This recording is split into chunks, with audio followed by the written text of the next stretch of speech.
Welcome to this introductory webinar for strategic planning.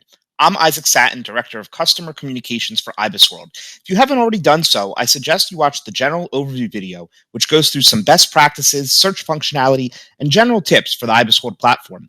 In this video, we'll delve into the specifics of how to use the IBISWorld content for strategic planning purposes, whether you're conducting a deep dive into your own business or taking a closer look into potential market opportunities.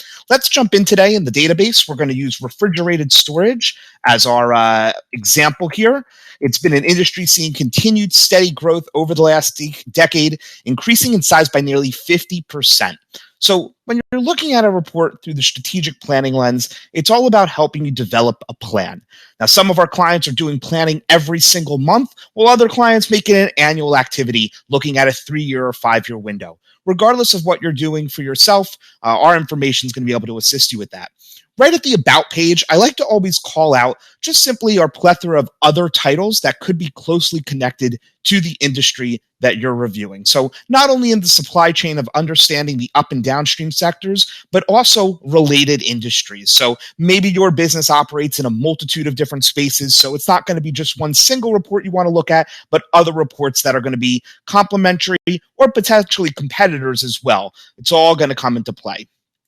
Let's move into the industry at a glance page. Of course, this is our visual table of contents. All of this information is going to be reviewed further within the report, but a couple of areas that I do want to call out for you as you're going through for strategic planning is first these key trends. We're going to just highlight a couple of different areas here in almost bullet point form to be aware of. And then, of course, we're also going to have always our executive summary, just giving a brief overview. Of course, I think for strategic planning purposes, you're going to want to deep dive further into a report. So let's get into it. Let's take a look at the industry performance page.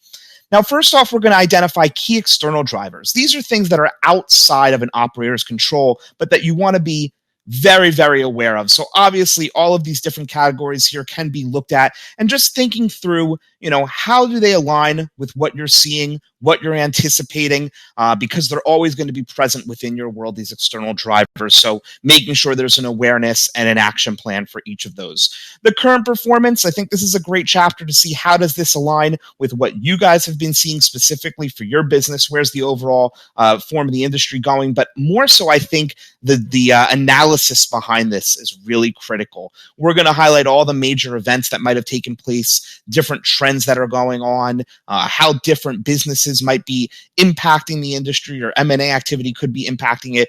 All of that's going to be discussed here in the analysis and seeing how this aligns with what you guys have seen more on a regional level.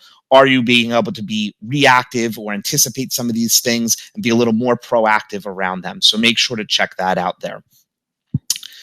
Now, let's be honest. When you're coming and doing analysis from a strategic planning perspective, the first place that most people are going to want to go and look is this industry outlook chapter. This is, of course, what IBISWorld is known for, a proprietary forecasting model. This is going to let you look ahead. So while you're looking at 3-year plans, 5-year plans, how does that align with the industry prognostication that we've set for here in our industry outlook? We're going to give you an overview of what's happening that we anticipate taking place and why we see the numbers falling in line as we have. So I think this is really important to go take a look at. Does this align with your own strategies that you've come up internally, operationally, or is it a totally different page? If so, why? You want to make sure you question that as a business when you're looking at your own plannings and procedures for the future here. Let's get into a little bit more depth with our report. We're going to jump into the products and markets chapter. And I think what this really helps with, you'll see this supply chain again that was on that About page, is understanding, are there any areas for opportunity between either the product mix or the client mix? This is telling us in refrigerated storage specifically, 65% of revenue comes from storage of goods, while another 25% comes from handling of goods. So, for this business, they'd be taking a look at operationally, is that in line with where their revenue streams are? Is there opportunistically an area to offer more lines of revenue streams? Maybe fully focus on one area and concentrate and become more of a niche operator. It all depends on the industry at hand, of course, but being able to take a look at that different product breakdown here with a bit of an overview. Demand determinants. Is this what you're seeing in your marketplace? If it is, Are you taking full advantage of it? Or might there be something that you're missing out of or weren't aware of or hadn't thought about that does come to the forefront from taking a look through this report? And then, of course, major markets. Is this everyone that you're equally selling to? Is this aligned with your demographics of the businesses that you're working with and selling into? So the information can be used in a variety of different ways from the strategy perspective.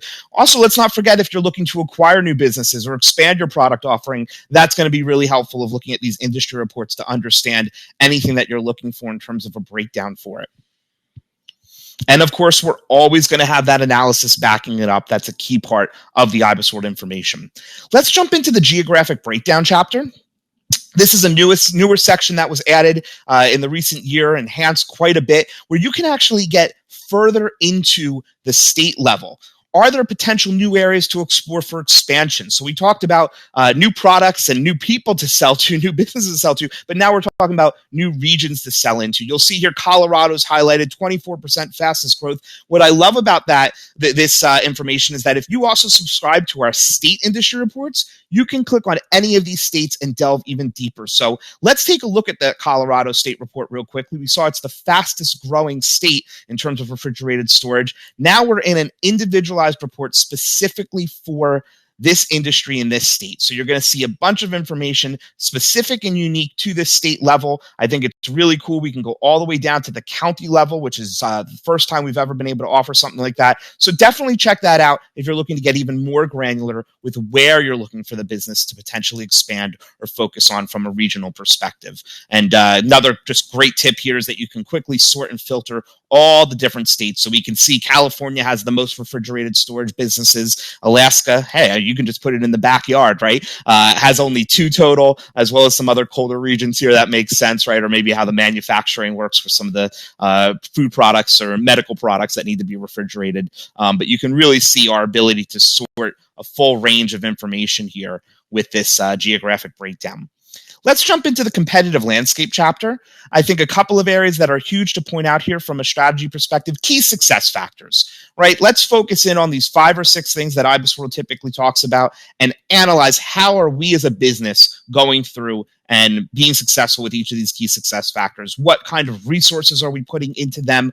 Are we operating at peak efficiency? If not, let's figure out a way that we can be. How do we get there? So always review that. And then another highly, highly popular area, utilized area of our reports are the cost structure benchmarks. So we're going to take a look for every dollar of revenue coming into your business. How is that dollar ultimately being spent? So 16% profit margins in refrigerated storage, 39.7% wages, purchases only 3.8%. Is that in line with the business that you are either operating or looking to potentially operate within? And we're going to break this down not only from the look at currently, but we can go back and look at past years, go all the way back to 2018. We can see, profits, wages were actually more back then, all the way back to 2013. Let's go back even further. How has it changed over time? So you can see that ebb and flow a bit. What I also like about this is that we break it down even further down below. So for that purchases breakdown, or the other breakdown, I think was the one that we always like to take a look at. It shows you what all those other costs are that are involved with this. So this is just a great way for you guys when you're looking at your bottom lines, thinking internally, how do we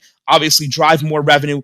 Are there potentially on the cost side areas that we can look to minimize or reduce from that perspective? So be sure to consider that as well when you're taking a look here. We're going to move into our major companies section next. This is another area of the IBISWorld reports that received an overhaul recently in 2022. We're going to take a look at a number of different major companies that are in the space and how much of the market share they've taken over. We can again go back to a time-dated series here and see further back in time how those different businesses have fared. When we scroll down here, we're actually able to see a bit of a story behind each of these businesses. We're going to give you a little bit of an overview, a bit about that market share growth, other industries that they might be operating within, that you might be competing against, and we can take a look at all these different businesses here. This is actually something that we've also branched out and are now offering company-specific information as it relates to industry. So if this is the type of information you're looking for, please be sure to inquire about our company information, our company industry reports. It is another additional product offering that I think for strategic planning could be something of interest. I'm going to skip ahead here to our segment benchmarking. Segment benchmarking is yet another new additional product that we've offered in the IBISWorld suite this year,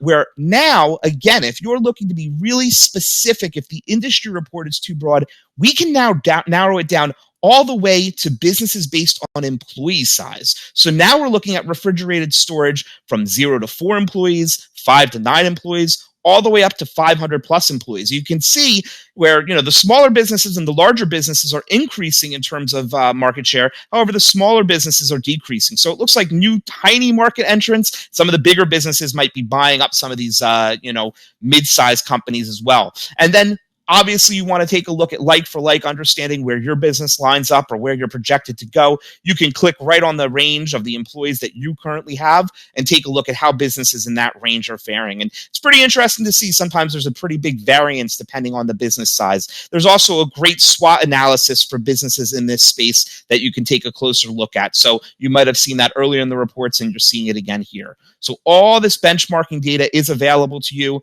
just to see where you guys fall in line with what the industry averages are. So depending on how you want to segment it down, whether it's by number of employees, state specific, where you're physically located, we're going to have those tools available to you. Now, the last thing that I'd like to point out today are these call preparation questions. And arguably, this could have been our starting point as well. There are so many areas in these call prep questions that allow you to dive into your business and begin conversations. If I was starting off a strategy meeting or if a large strategic planning session, something that's going to take maybe a couple of weeks, this would be my starting place. I'd print these out, give them to everybody in the room and say, okay, let's start to go around the room and ask ourselves these questions about our company. Where are there going to be some opportunities? Where are there deficiencies? What do we want to focus in on and put our resources behind? I think this is just such a fantastic tool to help you do that. You can see it here. It's broken up by the various roles and departments within your business. And then here it's actually taking a look at what are the external impacts? What are the external things that could be influencing our business? And then, of course, internal drivers as well. And you'll find that right in the call prep question. So this is a quick overview of using IBISWorld for strategic planning. There's a multitude of different directions you can go in. Please be sure to continue to explore the Help Center for further information. You can see this question mark right up here that you can take you there. If you have any further questions, do not hesitate to reach out to us. Your client relationship managers always happy to help. They can be found right on the IBISWorld homepage, right up here in the top right-hand corner on the main page with their phone number and their email. Please be sure to come back to us with any types of questions you have. And if you want to learn more about some of our different company information, segment benchmarking, state reports, we can absolutely assist with that. Thank you so much. Appreciate the time today.